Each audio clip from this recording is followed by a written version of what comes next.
Hello students, हम अध्ययन कर रहे हैं राष्ट्रीय शक्ति के निर्धारक तत्वों के बारे में।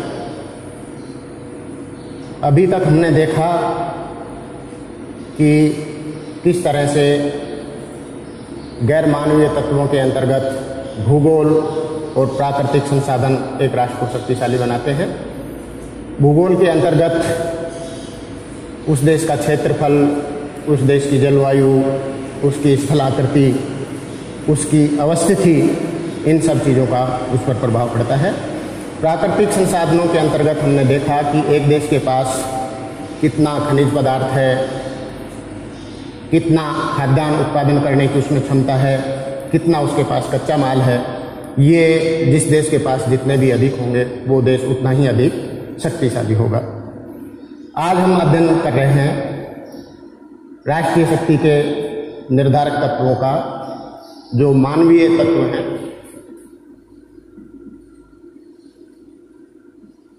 मानवीय तत्व, उनके बारे में हम अध्ययन करेंगे। उनमें सबसे पहले आता है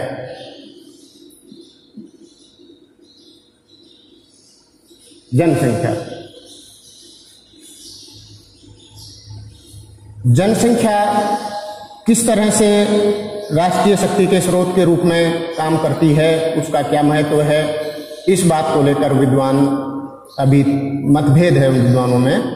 विद्वानों का कहना है कि जनसंख्या एक राष्ट्र के लिए वरदान भी साबित हो सकती है और अभिशाप भी साबित हो सकती है। अधिक जनसंख्या से हमें क्या फायदे होंगे? अधिक जनसंख्या से हमें अच्छे सैनिकों के चुनाव में सहायता मिलेगी। कल कारखाने संचालित करने के लिए हमें कुशल मजदूर प्राप्त हो सकते हैं। ये अधिक जनसंख्या के फायदे रहेंगे। युद्ध के समय भी कोई देश अधिक जनसंख्या वाले राज्य को जल्दी से पराजित नहीं कर पाता है, और यदि उस पर विजय प्राप्त भी कर लेता है तो उस पर नियंत्रण रखना उसके लिए बहुत ही मुश्किल हो जाता है। विशाल जनसंख्या से हम अच्छी फौजें प्राप्त कर सकते हैं, अच्छे श्रमिक प्राप्त कर सकते हैं, और श्रेष्ठ व्यक्तियों का चयन करने में हमें सुविधा प्राप्त होती है। लेकिन निर्भर इस बात पर करता है कि ये जनसंख्या कैसी है।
सकते हैं। अगला बिंदु है राष्ट्रीय चरित्र।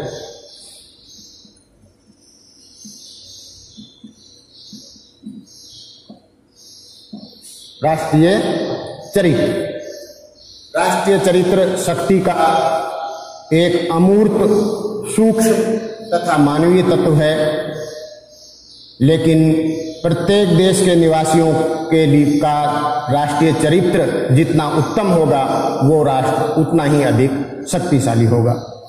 प्रत्येक देश के निवासियों में कुछ गुण होते हैं, कुछ अवगुण होते हैं, जिन्हें सामूहिक रूप से हम राष्ट्रीय चरित्र का नाम देते हैं। जिन नागरिकों में गुणों की संख्या अधिक होगी, वो राष्ट्र अधिक प्रगति करेगा। जिस देश के नागरिकों में अवगुण ज्यादा होते हैं, वो देश उतनी प्रगति नहीं कर पाएगा। यानी कोई व्यक्ति अपने राष्ट्र के प्रति कितनी राष्ट्रभक्ति रखता है, ये राष्ट्रीय चरित्र के अंतर्गत आता है। अब मान लीजिए कोई व्यक्ति चंद रुपए के लिए अपने देश की गुप्त सूचनाएं दूसरे राज्यों को यदि शेयर करता है, तो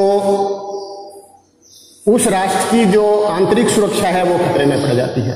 तो ये इस तरह की जो बातें हैं, ये राष्ट्रीय चरित्र के अंतर्गत सम्मिलित हो जाती हैं। अगला बिंदु है इसमें राष्ट्रीय मनोबल।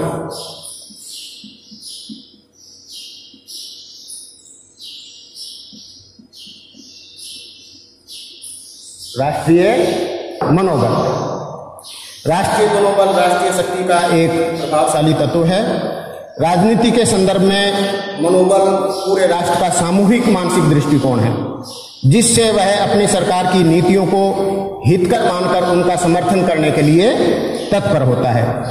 कोई भी सरकार तब तक कार्य नहीं कर सकती जब तक उसे यह विश्वास नहीं होता कि उसकी आंतरिक तथा बाह्य नीतियों को, उसके औद्योगिक, सैनिक, राजनीतिक कार्यकलापों को जनता का समर्थन प्राप्त है। सरकार की नीतियों को यदि जनता का समर्थन प्राप्त नहीं है, तो सरकार अधिक समय तक कार्य नहीं कर पाएगी। राष्ट्रीय संकट के समय जिस देश के निवासियों का मनोबल जितना ऊंचा होता है, उतना ही सफलता संकट के समय उस राष्ट्र को मिल जाती है। अब राष्ट्रीय मनोबल किस तरह से निर्धारित होता है, कौन से तत्व हैं जो राष्ट्रीय मनोबल को प्रभावित करते हैं, उनमें सबसे पहले आ जाता है राष्ट्रीय चरित्र। राष्ट्रीय चरित्र में वहां के लोगों का रहन सहन, विचार, भाषा, धर्म, संस्कृति, ये सभी चीजें सम्मिलित होती हैं। राष्ट्रीय चरित्र का मनोबल पर बहुत अधिक प्रभाव पड़ता है। दूसरा है संस्कृति। संस्कृति व्यक्ति के विचारों व मूल्यों को बौद्धिक स्तर प्रदान करती है। नवीन संस्कृति नवीन विचारों को लेकर आती है, जो अधिक स्पष्ट और परिस्थिति के अनुकूल होने के कारण राष्ट्रीय मनोबल का निर्माण करते हैं। तीसरा तत्व है लोकप्रिय नेतृत्व। ये बहुत महत्वपूर्ण तत्व है। मनोवैज्ञानिक आधार पर एक राज्य के निवासी अपने आप को एक नेता के साथ संबद्ध कर लेते हैं, और वो नेता उनकी दृष्टि में नायक या खलनायक, यदि देश के लिए काम कर रहा है तो नायक, और यदि अपने लिए या अपनी पार्टी के लिए काम कर रहा है तो वो खलनायक के रूप में हमारे सामने उभर कर आता है। एक लोकप्रिय नेता का आह्वान राष्ट्रीय मनोबल को ऊंचा उठाता है। अब कोरोना के समय में जिस तरह से हमारे नेतृत्व ने लोगों का मनोबल बढ़ाने के लिए कभी दीप प्रज्वलित करवाए, कभी थालियां बजवाई, तो ये और जनता ने उनका भरपूर समर्थन किया। तो ये एक नेता का जो नेतृत्व है उस पर निर्भर करता है कि जनता उसको कितना फॉलो करती है, और जितने अधिक जनता उसको फॉलो करेगी, जनता का मनोबल उतना ही मजबूत होगा और वो राष्ट्र उतना ही अधिक शक्तिशाली होगा। इसमें सुयोग्य सरकार और परिस्थितियों का भी इसके निर्धारण में प्रभाव पड़ता है। अगला बिंदु है नेतृत्व।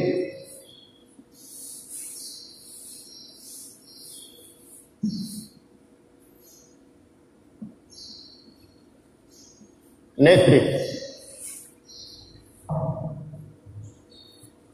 राष्ट्रीय शक्ति का एक महत्वपूर्ण तत्व नेतृत्व है। नेतृत्व से ही राष्ट्रीय शक्ति के जो अन्य सभी आधार हैं वो उचित दिशा प्राप्त करते हैं। नेतृत्व शक्ति के अन्य तत्वों के विकास तथा अनुशीलन की प्रेरणा देता है। नेतृत्व अकेला भी कभी कभी इतना प्रभावशाली होता है कि वह शक्ति का एकमात्र तत्व माना जा सकता है। नेतृत्व की अनुपस्थिति में राज्य की रचना संभव नहीं है। इस नेतृत्व का युद्ध और शांति दोनों ही परिस्थितियों में बहुत महत्वपूर्ण स्थान होता है।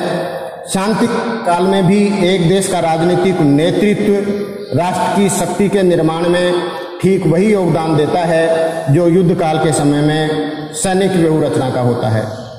राजनयिक नेतृत्व ही अपने राज्य तथा अंतर्राष्ट्रीय संबंधों में समन्वय स्थापित करता है, और नेतृत्व यदि शक्तिशाली है तो राष्ट्रीय शक्ति के अन्य तत्वों में समन्वय स्थापित कर सकता है और अपने उद्देश्यों को प्राप्त करने के लिए महत्वपूर्ण भूमिका निभा सकता है।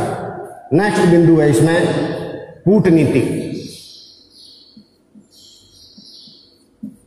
जिसे हम कहते हैं डिप्लोमेसी।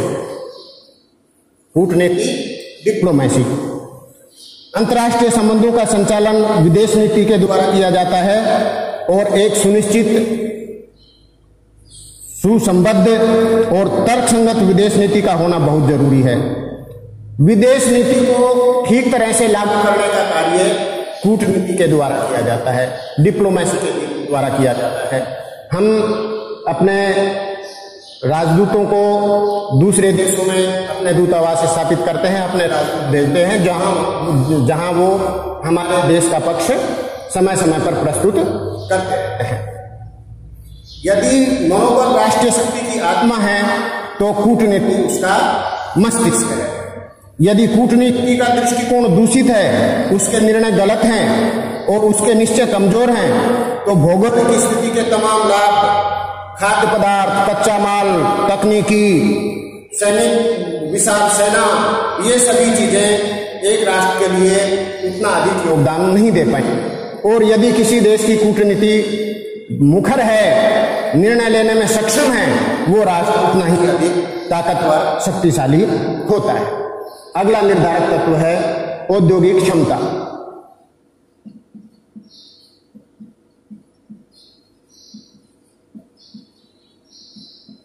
औद्योगिक क्षमता यानी उस देश का कितना अधिक औद्योगिकरण किया है, उस देश ने कितने आधुनिकतम उद्योगों की स्थापना की है।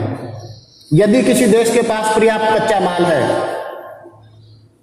पर्याप्त प्राकृतिक संसाधन है, लेकिन उन प्राकृतिक संसाधनों, उस कच्चे माल को वो निर्मित करके बाजार में यदि प्रस्तुत नहीं कर पाता है, तो वो कच्चा माल, वो प्राकृतिक संसाधन, वो भौतिक संसाधन उसके लिए इतने ज्यादा महत्वपूर्ण नहीं होंगे।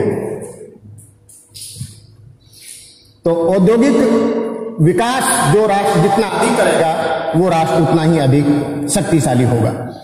औद्योगिक क्षमता के अभाव में कच्चे माल का कोई महत्व नहीं होता है। जिसके पास कल कारखाने हैं, वो उन औद्योगिक कल कारखानों के माध्यम से कच्चे माल को पक्के माल में या औद्योगिक उत्पादन के रूप में बाजार में प्रस्तुत कर सकता है, दूसरे देशों को उसका निर्यात कर सकता है। अब भारत के पास में बहुत अधिक कच्चा माल है, प्राकृतिक संसाधनों की भी यहाँ बहुत बहुलता है, प्रकृति से खनिज के रूप में भी हमारे यहाँ भंडारों का बहुत अधिक है। सूर्य का प्रकाश भी हमें खूब मिल पाता है, सौर ऊर्जा का भी हम उपयोग कर सकते हैं, लेकिन उद्योगों के क्षेत्र में अभी इतना आगे विकसित नहीं हुआ है कि इन सभी संसाधनों का हम उपयोग कर सकें। अगला बिंदु है सैनिक तैयारी।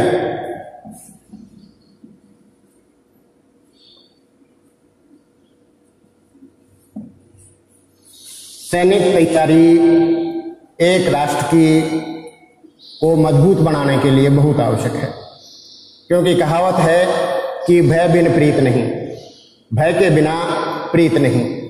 यदि हमारे पास विस्तृत आधुनिक सेना नहीं है तो दूसरे देश हमें, छोटे छोटे दूसरे देश भी हमें दिखा सकते हैं।